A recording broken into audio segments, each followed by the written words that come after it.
the state minimum wage was on the books since 1949, but was taken off by the Republican-led legislature 2 years ago.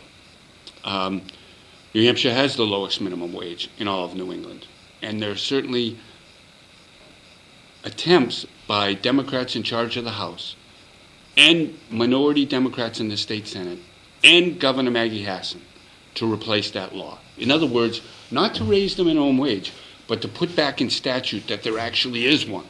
There is a state minimum, and the state minimum happens to be the federal minimum, $7.25 an hour. Both House committees and Senate committees appear focused on approving such a bill that wouldn't raise the minimum wage, but rather put a state minimum wage in place. Maggie Hassan emphasized during media interviews in the last week she thinks the state should have a minimum wage. She doesn't know what the number is, and she doesn't have a number in mind. I think she would sign legislation that would reinstate the state minimum wage.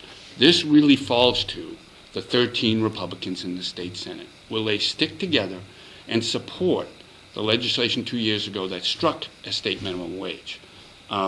They certainly all oppose raising a minimum wage, and no increase in minimum wage is going to happen in 2013. I don't think it's going to happen in the next 2 years. But will all 13 Republicans stick together and oppose attempts to put the state minimum back in place?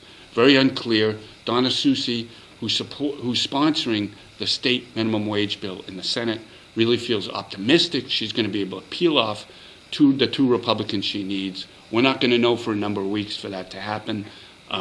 She certainly has some suspects and is talking privately with them. Really interesting debate, and sort of shows you how in the new state Senate, with a narrow majority, that bipartisan solutions could be possible.